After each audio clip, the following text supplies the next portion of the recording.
Salut, je suis Salah Berkeli, l'enseignant des SVT au collège Ahmed Al-Rachidi à Tétouan au Maroc. Mes chers élèves de la première année collégiale, parcours international, option français, les abonnés à ma chaîne Labo des SVT, bienvenue à cette séance consacrée au dossier de la stratigraphie. Chapitre des temps géologiques. Unité des phénomènes géologiques exogènes.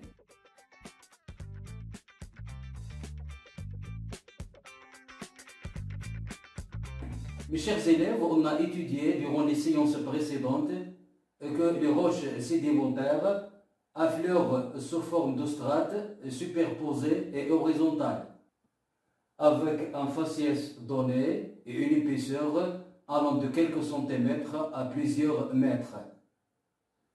Chaque couche sédimentaire est délimitée par un lit, c'est-à-dire la limite inférieure de la couche, et un toit, c'est-à-dire la limite supérieure de la couche. Ils contiennent généralement des fossiles. Mes chers élèves, la stratigraphie est une branche de la géologie.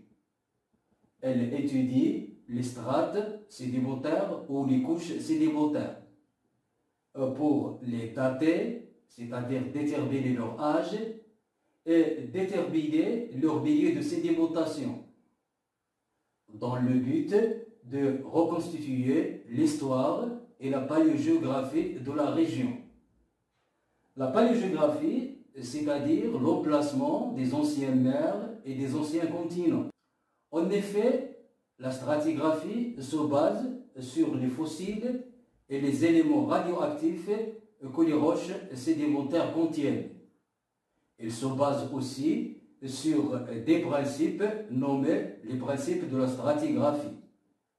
Alors, dans cette séance, on va découvrir quels sont les principes de la stratigraphie, comment se fait la datation des roches sédimentaires et comment se fait la reconstitution de la paléogéographie d'une région. Pour répondre à ces questions, on va réaliser les activités suivantes.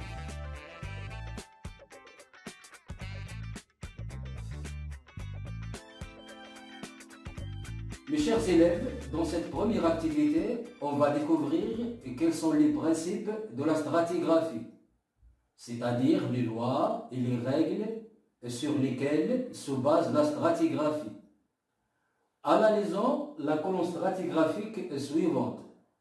Mes chers élèves, la colonne stratigraphique est un schéma qui représente la succession des couches sédimentaires dans un endroit donné. On constate que cette colonne stratigraphique comporte trois couches sédimentaires: la couche A, la couche B et la couche C. Mes chers élèves, selon la chronologie de leur sédimentation à l'origine, la couche A est la plus ancienne et la couche B est la plus récente. Donc, une couche sédimentaire est plus récente que la couche qu'elle recouvre, et elle est plus ancienne que la couche qui la recouvre. Cette règle en stratigraphie est nommée principe de superposition. Il faut signaler que le principe de superposition ne s'applique pas aux couches qui ont subi un renversement de leur ordre. Cet renversement est dû aux déformations tectoniques et que vous allez étudier ultérieurement.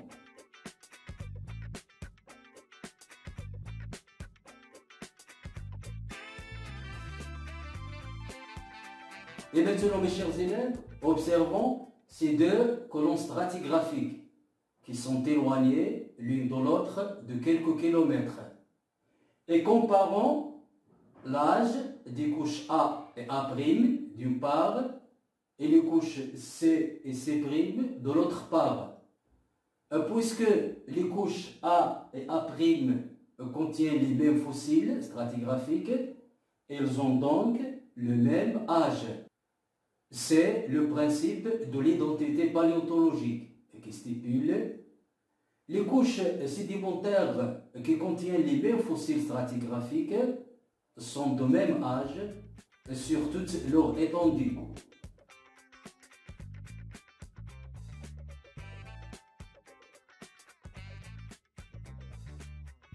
En ce qui concerne les couches C et C', on constate qu'elles sont situées entre deux mêmes couches sédimentaires, B et P', D et D'.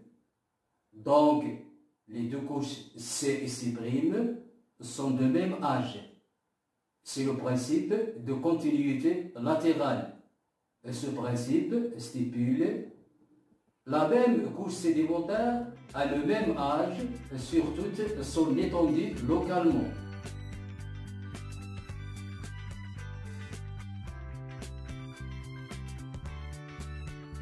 Mes chers élèves, et maintenant observons la figure 1 et comparons l'âge des couches sédimentaires par rapport aux structures géologiques qu'elles les parcourent. Puisque les couches sédimentaires sont traversées par ces structures géologiques, ces couches sédimentaires sont anciennes que ces structures. C'est le principe de croisement qui stipule les couches sédimentaires sont anciennes par rapport aux structures géologiques et qui les croisent.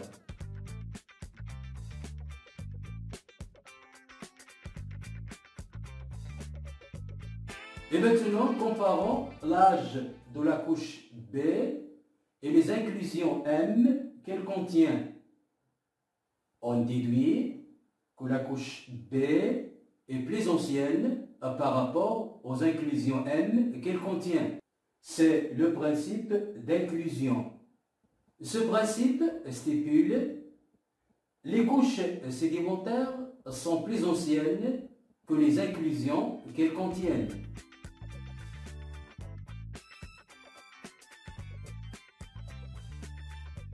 En ce qui concerne la détermination du milieu de sédimentation des roches sédimentaires, on se base sur les fossiles de faciès et sur le principe d'actualisme. Ce principe stipule les conditions de vie des êtres vivants anciennes sont les mêmes dans le passé et actuellement.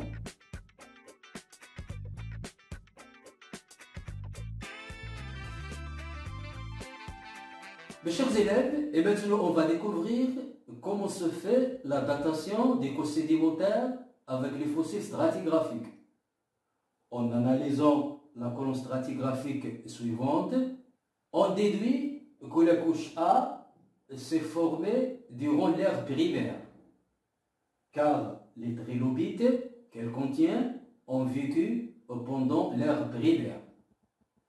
La couche B s'est formée pendant le secondaire, car elle contient les ammonites qui ont vécu pendant le secondaire. Mes chers élèves, la datation des couches sédimentaires avec les fossiles stratigraphiques s'appelle une datation relative.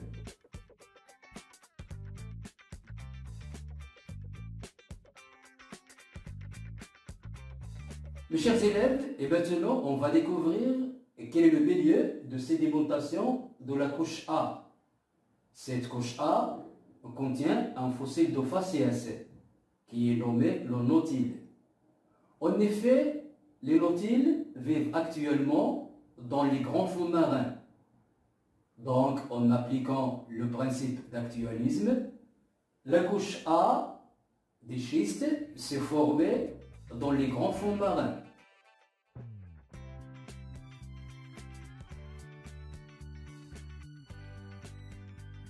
Mes chers élèves, et maintenant dans cette activité, on va découvrir comment se fait la reconstitution de la paléogéographie et les variations des profondeurs marines dans un endroit donné.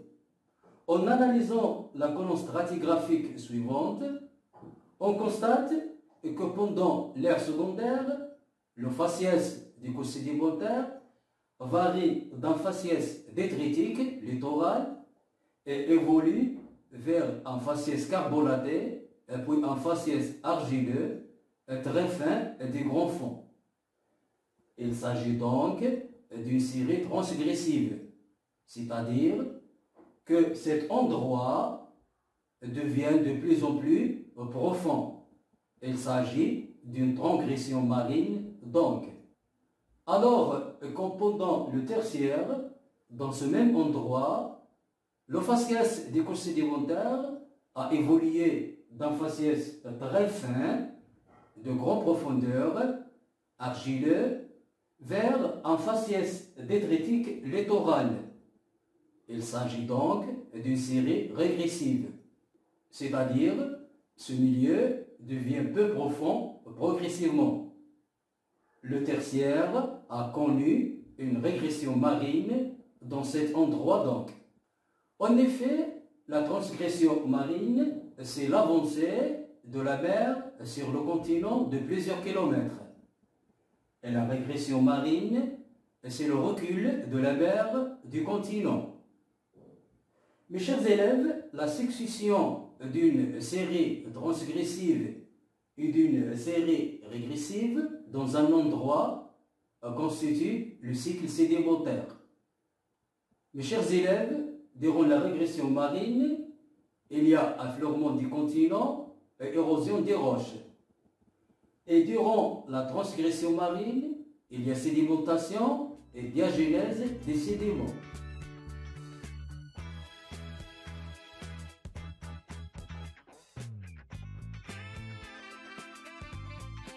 Et maintenant, mes chers élèves, dans cette dernière activité, on va découvrir comment se fait la datation absolue des roches, c'est-à-dire la datation en nombre d'années de ces roches. En effet, la datation absolue se fait avec les éléments radioactifs qui sont contenus dans ces roches. Mes chers élèves, les éléments radioactifs sont des éléments instables. Ils se désintègrent avec le temps, en émettant des radiations nucléaires et se transforment en isotopes. Comme exemple, le carbone 14 et son isotope, le carbone 12. Le rubidium 87 et son isotope, le strontium 86. Mes chers élèves, le temps nécessaire à la désintégration du demi de la quantité d'un élément radioactif est stable pour un élément radioactif donné. On appelle ce temps la période de vie ou la demi-vie. Par exemple, la période de vie de carbone 14 est 5370 ans, alors que la période du rubidium est 50 10 à la puissance 9 ans.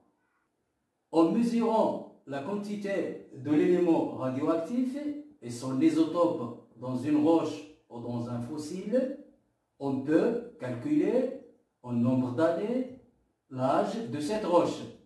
C'est ce qu'on appelle la datation absolue.